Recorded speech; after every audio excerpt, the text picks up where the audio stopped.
Hello, hello, hello. Welcome to another video on my channel.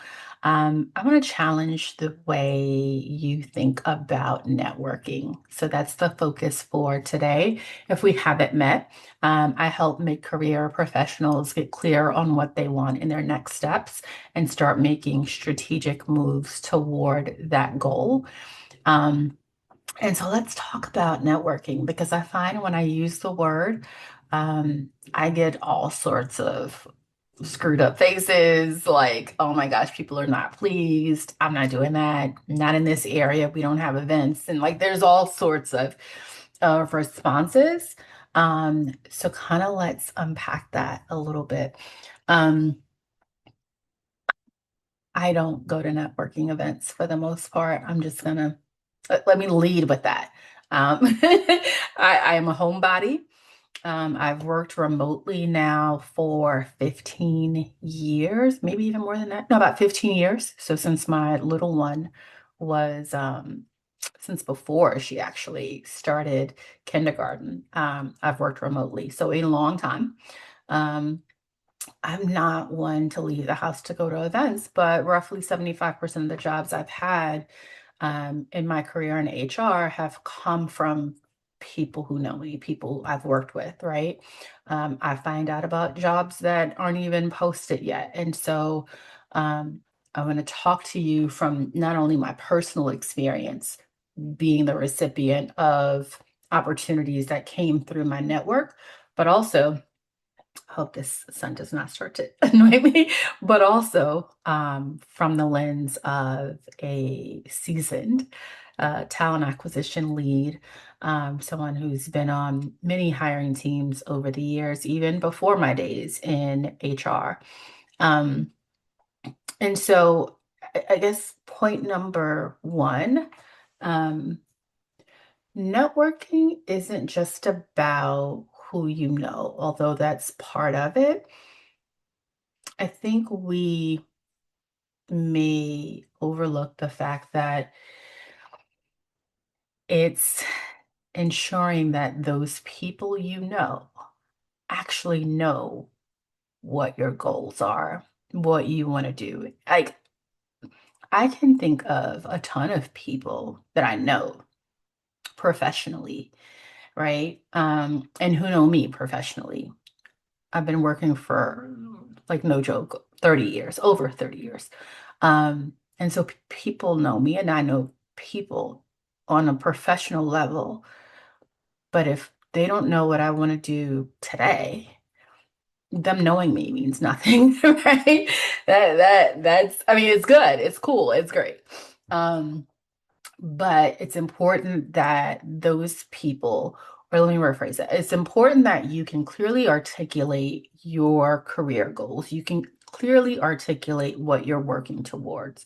You can clearly articulate the role that you desire to step into, the industry you desire to step into. Like, and to do that, you got to nurture it. And so I had a conversation not too long ago with someone, and it was odd to me that their response was, I don't want to feel like I'm using people. And I was like, why would you feel like you're using someone? Right? Like, oh, I don't want to just reach out when I need a job. Oh, please don't. We're going to get into that in a second, but please don't do that. I'm talking about relationships that you actually have a desire to nurture. Um, People who know people who know people, right? There are different traits, right? We all have different strengths. Some of us are connectors. If you haven't taken a strengths assessment, highly recommend. But some of us are natural connectors. Like, oh, we're always thinking about the person who would be a good fit for this role, or the person who would be a good fit for this project, or two people who need to meet, right? Like that's the type of person you gotta have, a connector, and at least one in your natural network. And you want to nurture that relationship. You don't want to nurture a relationship with someone you don't genuinely enjoy having conversation with. I had to find my words because I was initially thinking something else. I am a work in progress. But you don't want to nurture a relationship that, like if I don't genuinely think you're a good human, I don't care about your ability to connect me with an opportunity. Do you know what I mean? Like you're not in my sphere. I may know you, I may have worked with you, but I'm not holding on to that connection, that relationship because you're a connector. Like that's not my thing. You know what I mean? Energy matters. I've said it before, I'll say it again. Energy matters during your job search, and the people in your circle, in your space, in your natural network, their energy matters. And so if there's no alignment with that, then no, not talking about that. But there are likely people who um, who you genuinely enjoy talking to. Maybe you've known them for 6 months, maybe you've known them for 6 years. You genuinely enjoy talking to these people, even if you don't talk every day. Like, who do you talk to every day? I don't know. You may talk every 6 months. I don't know, right? But there's a point where you say, "How have you been? How's work? How's the family? Whatever it is." I'm talking about nurturing that network and ensuring in conversation that they understand kind of where you are in your journey. But it's also got to be mutually beneficial. So the same way you are communicating that, ask how you can support them wherever they are in their journey, right? So I want us to rethink networking. When I use the word, I'm not talking about putting on the suit, grabbing your portfolio, grabbing, 6, 7 copies of your resume on your finest paper. I've worked remotely for so many years. Like I love being at home. So I'm not going to um, step into a space that doesn't jive with who I am. I can network from home. Um, I know people who know me, who know how well I work, and we've never met. Okay, like we've seen each other on screens, right? Like there hasn't been the face-to-face interaction. So I don't think that's required for networking. So I think number one, it's important to know that networking isn't just about who you know, but how well you can communicate your career goals, where you're going next, not just how they can support you, but how you can support them, right? How you can give additional voice to their efforts, their projects. Two-way street communication. Okay. Um, I think the other point, and this is not going to sit well with some of you, so brace yourself. If you want to stop, you might have to. This is not going to sit well with some of you, but I'm going to say it anyway because, in my experience, it's a valuable tool. So, there's this thing called LinkedIn, and LinkedIn has changed a lot over the years. And I've used it as a job seeker and I've used it as a recruiter. So 30 seconds of backstory. There's a tool called LinkedIn Recruiter that recruiters use to identify candidates, potential candidates for roles. So we call it sourcing. Um, I've used it in both ways. There's significant value in both. As I think about how people are using LinkedIn and um, the opportunity that exists that they're missing, let me say this. If you are just using LinkedIn as a job board, you're missing out. And for those of you using LinkedIn as a job board and you feel like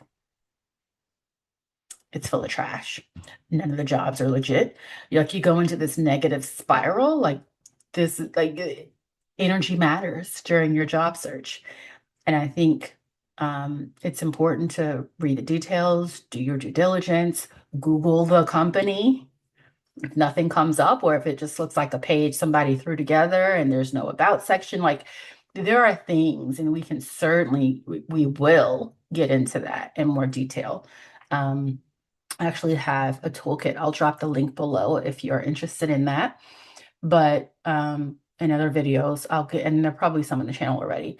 I will get into more detail about using LinkedIn strategically for your job search. But let me just say this here as we're talking about networking. Um, it's not just a job board. And what I also don't want you to do is just get on LinkedIn and start scrolling, because then you suddenly feel defeated. You suddenly feel like, oh, everyone else is doing all of this and I'm not doing anything and they just got a new job, blah, blah, blah, blah, blah. And sometimes you'll come across the, oh, nobody's hiring posts, blah, blah, blah. Okay, don't get caught up in that. Like your focus is on using it as a, let me think of the words, professional relationship ecosystem. Let's call it that. And you want to nurture that ecosystem. And so there are people on LinkedIn that maybe you've worked with and maybe they post. And how about you reply to a post again, someone you actually have an interest in having further conversations with? Reply to their post. Oh my gosh, so happy to see you're doing great things. This organization is lucky to have you. Blah blah blah. Do you understand what I'm saying? Engage, nurture the network there. LinkedIn is not just a job board. I think it's a good one. And I'll leave it at that until the next video. I think it's a good one. Um, I think where many people lose out or miss the true benefit is when they don't have a developed profile for recruiters, legit recruiters to reach out to them. But for the purposes of this networking conversation, I want you to nurture your professional relationship ecosystem. I want you to engage with folks you genuinely have an interest in engaging with, but you don't necessarily see out in the public, or maybe it's not someone whose phone number you have and you can just text them. Um, Hold on to that, add value. Um, and there's more. Again, LinkedIn, I could have the LinkedIn conversation until I'm blue in the face, and there will still be people who say, it's trash, I'm deleting it. And I'm like, well, I've actually found and hired people from LinkedIn. I've actually had clients who, with their robust LinkedIn profile, have been found by legit recruiters at legit organizations.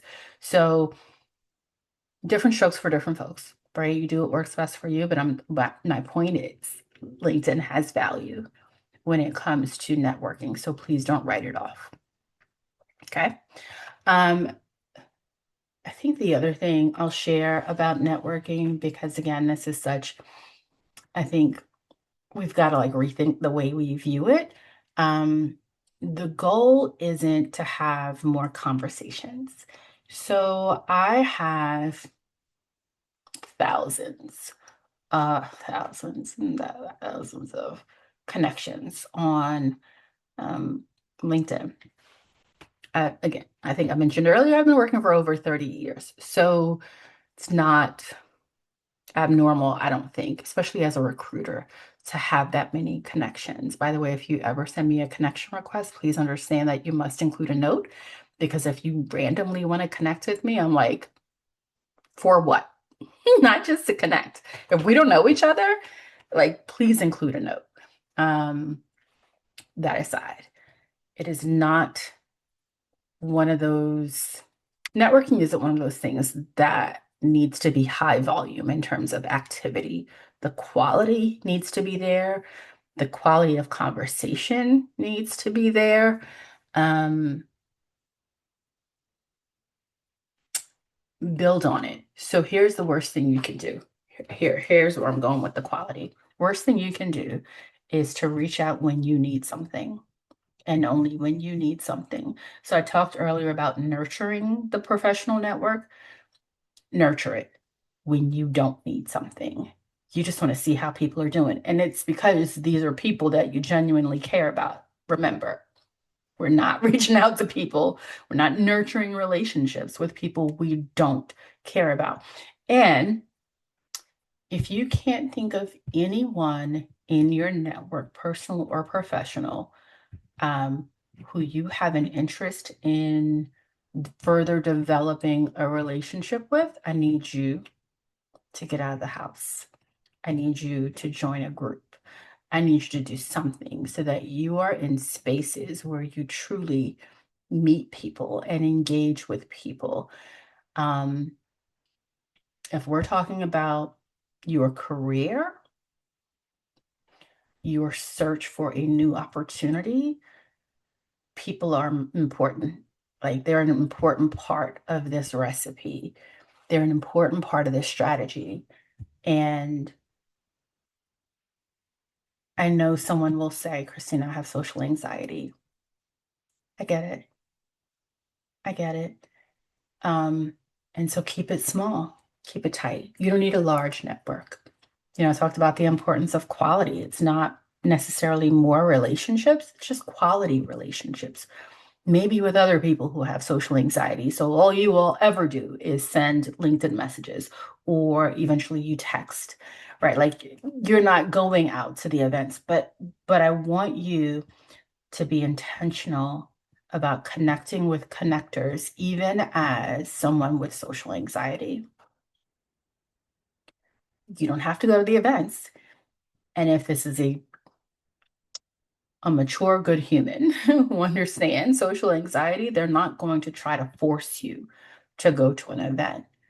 Um, but I do want to challenge you a little bit to find your people, find um, those who get you, and nurture those relationships. Only the ones you actually want to nurture. I hope that makes sense.